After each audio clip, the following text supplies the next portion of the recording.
తెలంగాణ ప్రాజెక్టులపై అభ్యంతరాలను ఆంధ్రప్రదేశ్ ప్రభుత్వం ఉపసంహరించుకోవాలి. ఎన్డీఏ ప్రభుత్వంలో భాగస్వామిగా ఉన్న ఏపీ సర్కార్ కేంద్రంతో మాట్లాడి తెలంగాణ ప్రాజెక్టులకు వేగంగా అనుమతులు ఇప్పించాలి. తెలంగాణకు నీటి కేటాయింపులు జరగకుండా రాష్ట్ర ప్రాజెక్టుల భవిష్యత్తు అగమ్య గోచరంగా ఉన్నంత వరకు వరద జలాలపై ఏపీ ప్రాజెక్టులకు అభ్యంతరం తెలుపుతాం. ఈ విషయంలో ఎటువంటి శశభిషలకు తావులేదు అని ముఖ్యమంత్రి రేవంత్ రెడ్డి స్పష్టం చేశారు. గోదావరిపై తెలంగాణ నిర్మిస్తున్న ప్రాజెక్టులకు అనుమతులన్నీ వచ్చిన తర్వాత మిగతా వాటిపై ఏ నిర్ణయం తీసుకున్నా తెలంగాణ ప్రభుత్వానికి అభ్యంతరం లేదని తేల్చి చెప్పారు. తెలంగాణ ప్రాజెక్టులకు అనుమతులన్నీ వచ్చిన తర్వాతే ఏపీ సమస్యకు పరిష్కారం దొరుకుతుందని తెలిపారు. ఢిల్లీలోని శ్రమశక్తి భవన్ లో కేంద్ర మంత్రి సిఆర్ పాటిల్ తో సీఎం రేవంత్ రెడ్డి, మంత్రి ఉత్తమ్ కుమార్ రెడ్డి సోమవారం దాదాపు గంట పాటు సమావేశమయ్యారు.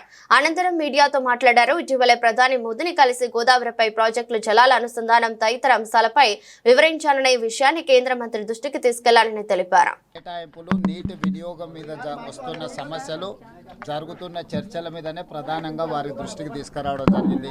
ఇప్పుడు కన్స్ట్రక్షన్ జరుగుతున్న ప్రాజెక్టుల అనుమతులు, నీటి కేటాయింపులు కూడా తక్షణం ఇవ్వాలనే దాని మీద ప్రధానమైన ఎజెండాగా పెట్టుకున్నాం.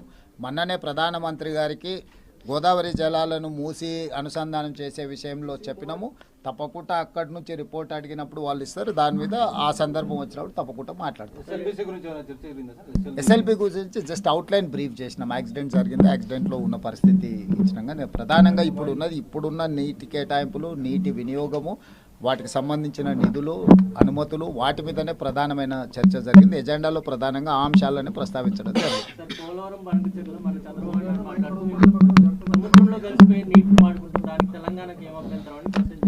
ఇప్పుడు మాకు నికర జలాల మీద కడుతున్న సమ్మక్క సారక్క కావచ్చు, లేకపోతే సీతారామ కావచ్చు, మా ఇతర ప్రాజెక్టులకు నికర జలాల కేటాయింపులు ఇంతవరకు జరగలేదు. మా నికర జలాల గోదావరిలో అదనపు నీళ్లు ఉన్నాయి, గోదావరి నీళ్లు సముద్రంలో కలుస్తున్నాయి, సముద్రంలో కలిసే నీళ్లు మేము వినియోగించుకుంటున్నాం అని వాదిస్తున్న ఆంధ్రప్రదేశ్ మా ప్రాజెక్టులకు ఎందుకు అభ్యంతరం పెడుతుంది? మా శాశ్వత ప్రాజెక్టులకు శాశ్వత కేటాయింపులు జరిగిన తర్వాతనే కదా నీకు వరద జలాలు ఉన్నాయా లేదా అని లెక్కదేలేదు.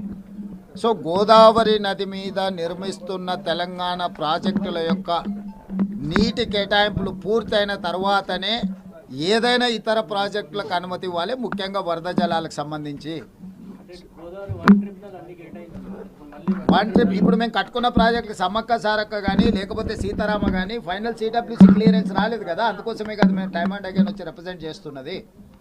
ఆంధ్రప్రదేశ్ కూడా వాటి విషయాల్లో అభ్యంతరాలు పెట్టింది కదా. ఆంధ్రప్రదేశ్ ఎందుకు అభ్యంతరాలు పెడుతుంది? ఆంధ్రప్రదేశ్ ఒక పక్కన వరద జలాలు ఉన్నాయి, వరద జలాలు సముద్రంలో కలుస్తున్నాయి, సముద్రంలో కలిసే జలాలను మేము గోదావరి జలాలను బంకచెరువుల ద్వారా ఈవెన్ కృష్ణా బేసిన్ కూడా తరలిస్తామంటున్నారు.